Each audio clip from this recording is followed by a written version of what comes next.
Bueno, pues hola a quienes nos escuchan. Hoy tenemos sobre la mesa un tema que la verdad es francamente fascinante. Ya lo creo que sí, es de esos temas que te cambian la perspectiva. Totalmente.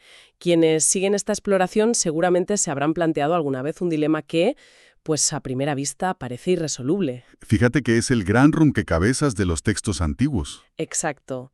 Hablamos de textos milenarios que, según el material que estamos analizando hoy, contienen verdades con una vocación de eternidad, conceptos que son absolutamente trascendentes. Pero claro, ahí está el gran desafío de todo esto. Eso es.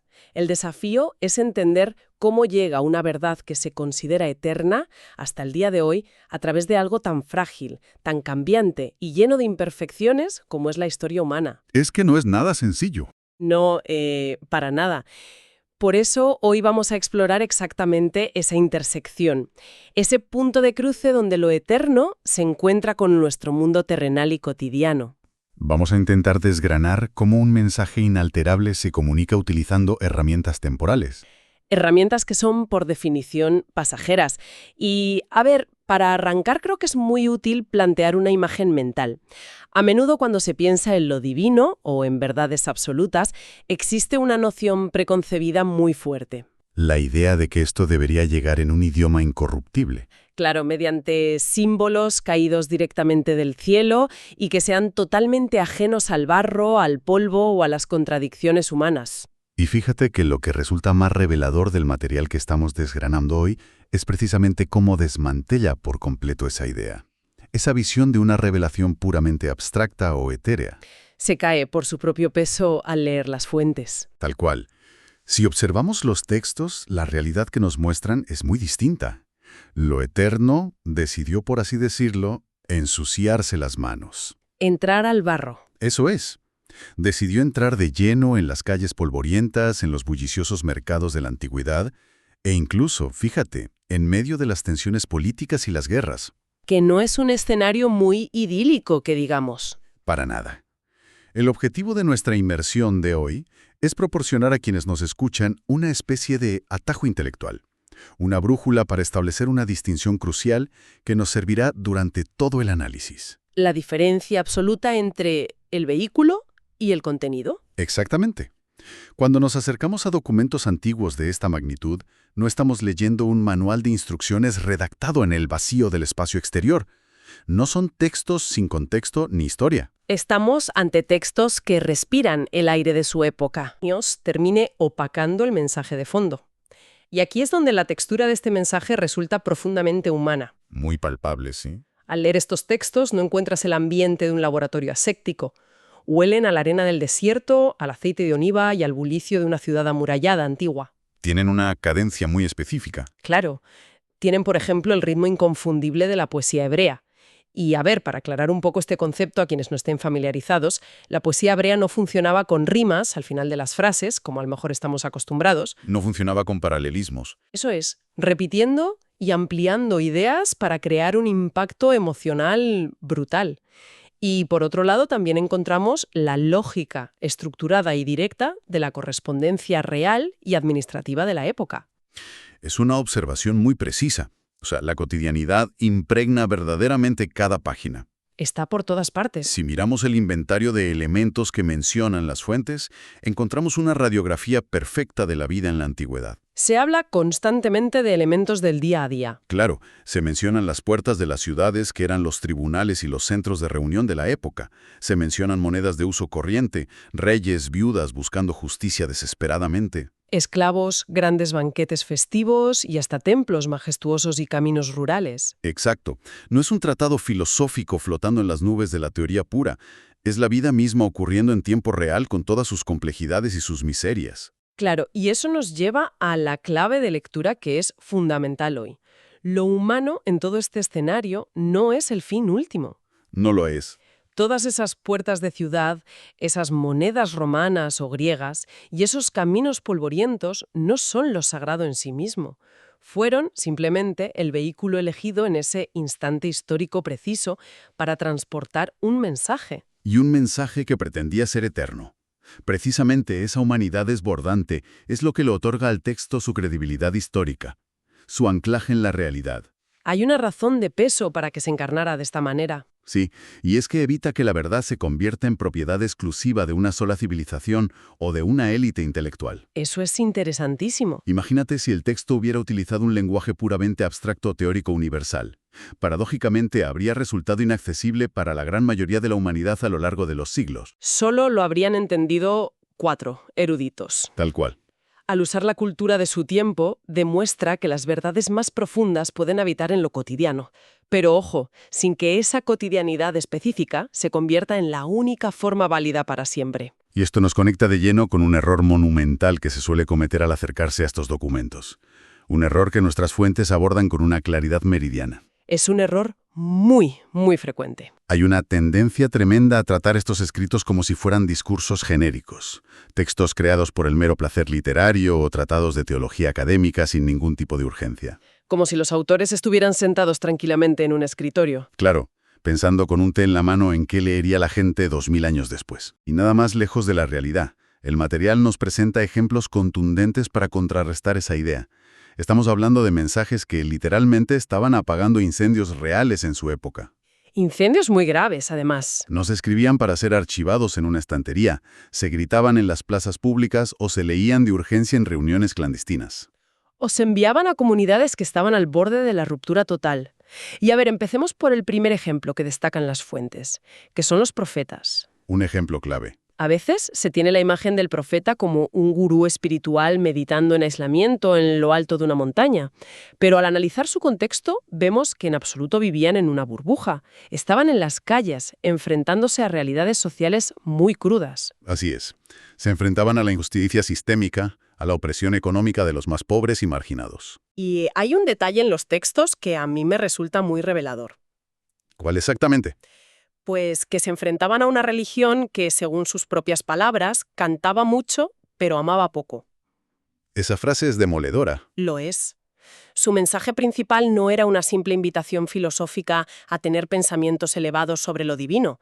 Era una denuncia feroz, un clamor social y espiritual muy, muy urgente. Básicamente les decían que dejaran de usar el nombre de lo divino para cubrir la explotación de los vulnerables. Exacto.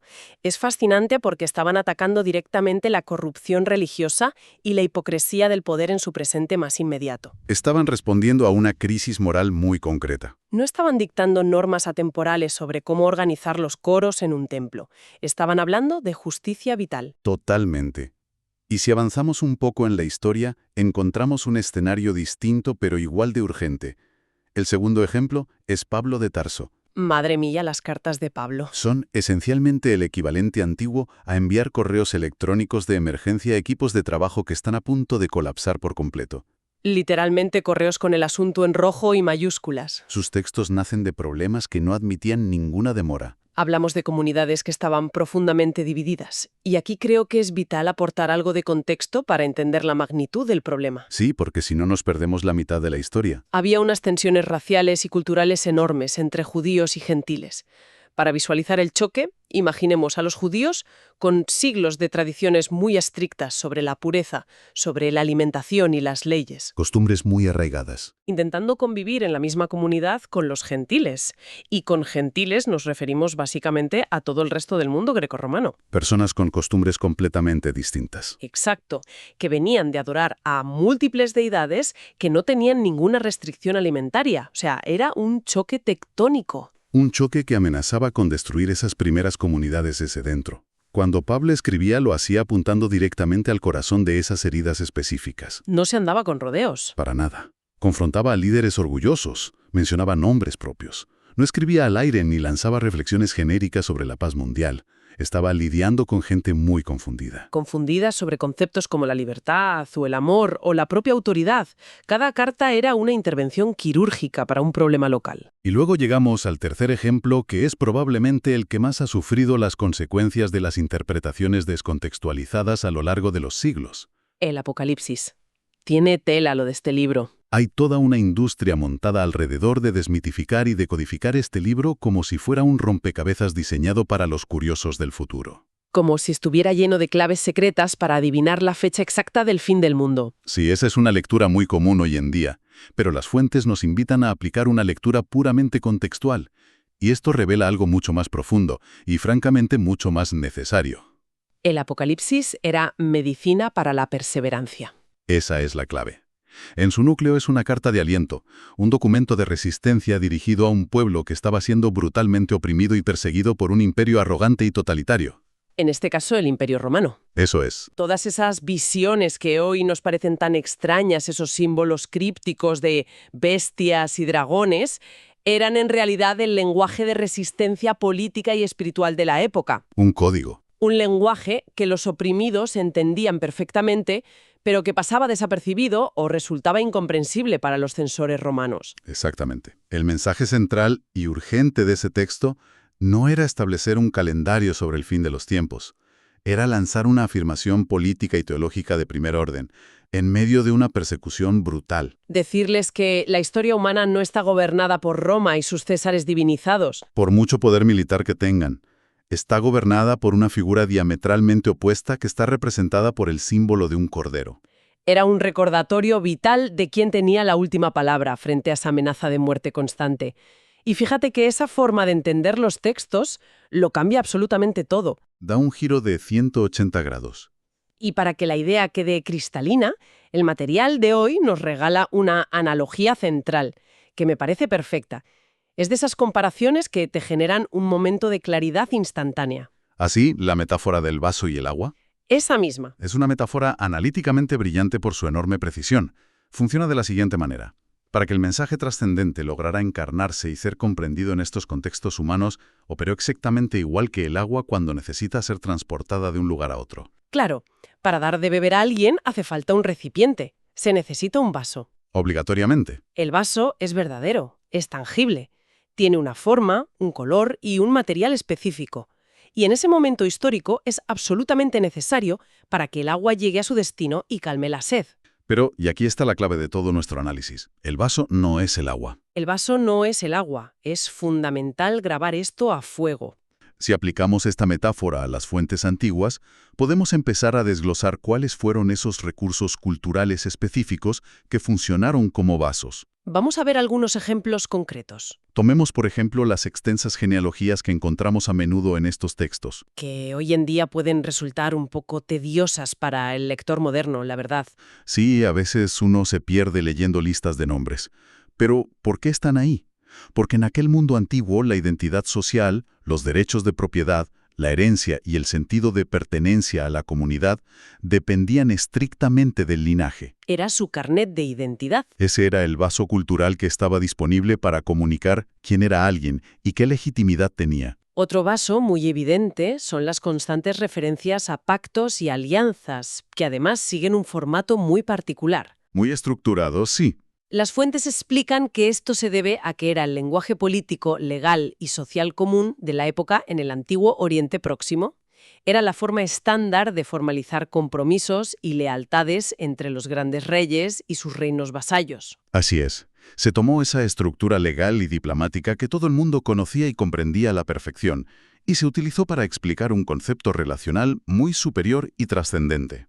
Lo mismo ocurre con otro elemento que a la sensibilidad moderna le resulta bastante chocante, que son los sacrificios de animales. Hoy en día resulta incomprensible y hasta desagradable para muchos. Totalmente. Pero en el mundo antiguo los sacrificios eran símbolos visuales increíblemente fuertes y estaban extendidos por toda la cuenca mediterránea y más allá. Era el lenguaje universal de la época en el ámbito religioso. Eran necesarios para que el ser humano de aquella era comprendiera de forma tangible, casi visceral, la gravedad de sus errores, el peso de sus acciones y la lógica del perdón o la sustitución. Era un idioma que entendían a la perfección. Y fíjate que podemos añadir a la lista las figuras patriarcales y las antiguas estructuras de autoridad familiar y social que vertebran gran parte de los relatos históricos. Claro, mucha gente se pregunta por qué se usa ese lenguaje y no otro más igualitario. Y la respuesta es que sencillamente allí era donde se encontraba la civilización humana en ese momento de la historia. Sería anacrónico esperar que textos de hace miles de años hablaran de estructuras sociales modernas que ni siquiera existían como concepto teórico. Y esto nos lleva a una regla de oro fundamental que subraya el análisis de hoy. ¿Cuál dirías que es? El hecho de que algo se haya utilizado como vehículo de comunicación no significa bajo ninguna circunstancia que ese vehículo haya quedado divinizado o sacralizado para siempre. La cultura de la época es siempre el vehículo de transporte, nunca la sustancia del mensaje. Es una distinción vital. Que un mensaje haya utilizado una estructura patriarcal para lograr comunicarse y ser entendido en una sociedad del mundo antiguo no convierte al patriarcado en un diseño inalterable para toda la humanidad.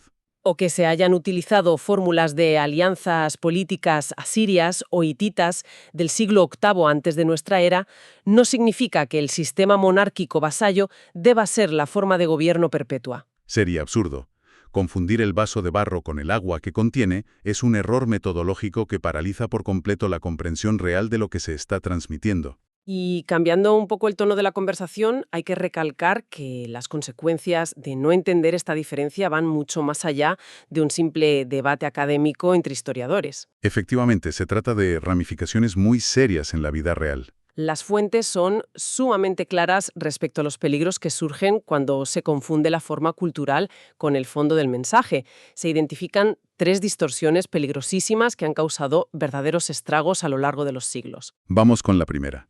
La primera distorsión es el etnocentrismo. Esto es cuando un grupo humano, a menudo con poder, intenta imponer sus propias costumbres culturales a otros. Su forma de vestir, su idioma o sus tradiciones a otros pueblos. Y todo utilizando la excusa de que esas costumbres particulares son el mensaje original y puro. Básicamente se exige a los demás que adopten el mismo vaso antiguo, confundiendo la vestimenta cultural del mensaje con su esencia. Es un error de bulto. La segunda distorsión que va muy de la mano de la primera es el legalismo cultural. Que consiste en tomar formas históricas y temporales concretas y convertirlas en mandamientos universales e inquebrantables para todas las generaciones posteriores. Es como decidir que el envoltorio temporal es tan sagrado como lo que hay en su interior. Quedamos atrapados en reglas sociales que tenían sentido hace 2000 años, pero que hoy han perdido su razón de ser. Se fosiliza el vehículo impidiendo que el mensaje fluya y se adapte como debería. Y luego llegamos a la tercera distorsión que es, sin duda, la más grave y dolorosa de todas. La violencia espiritual. Madre mía, esto sí que es serio. Este es el terrible acto de arrancar textos antiguos de su contexto original, vaciarlos de su intención primera, y utilizarlos como armas retóricas para justificar cosas atroces.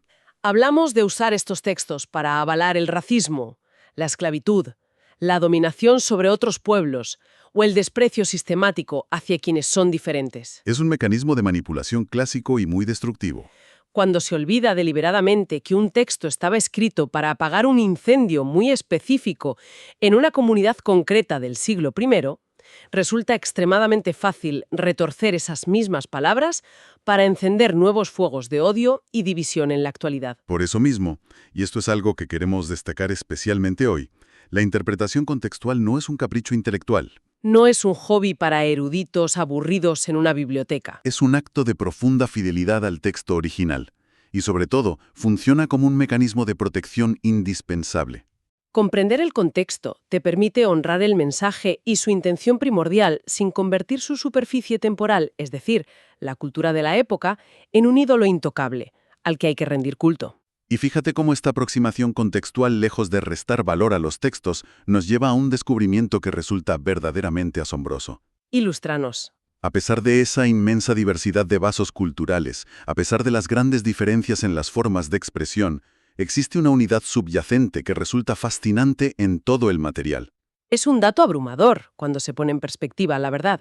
Estamos hablando de una colección de textos que involucra a más de 40 autores diferentes, Personas que vivieron en épocas muy distantes entre sí. que vieron nacer y caer grandes imperios. Textos redactados en 3 lenguas principales muy distintas, emergiendo de paisajes sociales e históricos completamente opuestos. Desde áridos desiertos nómadas hasta sofisticadas y prósperas ciudades portuarias del Imperio grecorromano. Y sin embargo, a pesar de todo ese ruido, de toda la estática inevitable de la historia humana, quien se adentra en el análisis percibe una melodía inquebrantable de fondo. Hay un hilo conductor evidente que atraviesa los siglos y que apunta constantemente hacia un mismo centro de redención y esperanza. Es una imagen fantástica. Es como si una misma canción hubiera sido versionada por 40 bandas diferentes a lo largo de los siglos. Me gusta esa comparación. Cada banda usando los instrumentos que tenía a mano en su época, ya fuera una flauta de caña rudimentaria o, por llevarlo a nuestro tiempo, un sintetizador digital de última generación, pero manteniendo la misma partitura y la misma melodía central intactas. Y las consecuencias sociológicas y prácticas de este hecho son enormes. ¿En qué sentido? Significa en términos muy claros que este mensaje central no tiene la intención de imponer una cultura humana sobre otra. Claro. No exige bajo ningún concepto que un continente entero como África tenga que adoptar modos de pensamiento europeos para comprenderlo. No pide que las sociedades asiáticas adopten las vestimentas o las costumbres sociales de Occidente. Ni exige borrar la riquísima identidad indígena de un pueblo para que su forma de vida parezca más acorde o más civilizada según los estándares de quien lleva el mensaje. Volviendo a nuestra metáfora, el agua es exactamente la misma y sacia la sed por igual.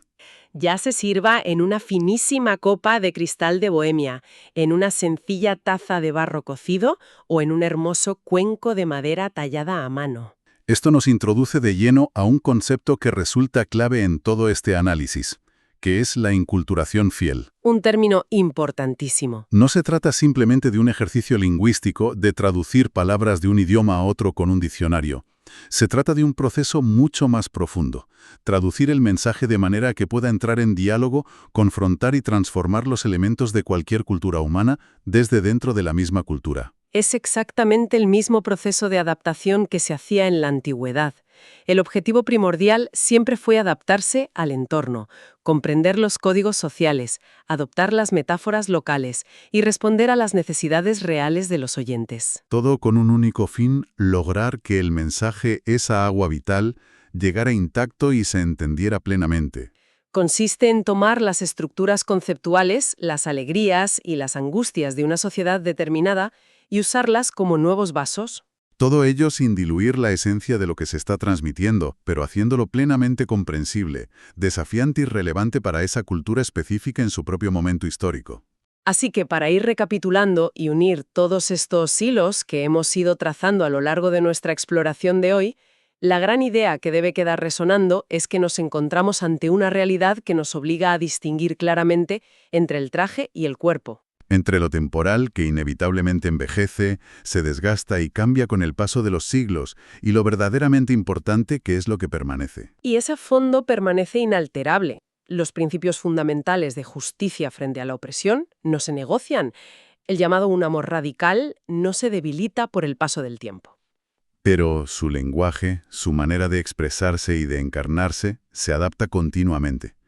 Como bien dices, funciona como un traje hecho a medida para cada época, para cada pueblo y para cada generación que lo recibe. Y hay algo paradójico en todo esto.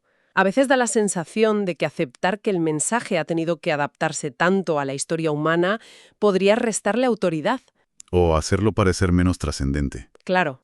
Pero el análisis nos muestra exactamente lo contrario. Comprender este nivel de adaptación humana no debilita la fuerza del mensaje original, lo hace muchísimo más impresionante. Totalmente de acuerdo. Revela una realidad y un propósito que son tan inmensamente grandes que lógicamente jamás podrían quedar confinados dentro de las limitaciones y fronteras de una sola cultura humana. Es una inmensidad que no cabe en un solo idioma, ni en una sola época. O sea, es imposible. Exacto, pero al mismo tiempo demuestra una voluntad de conexión extraordinaria.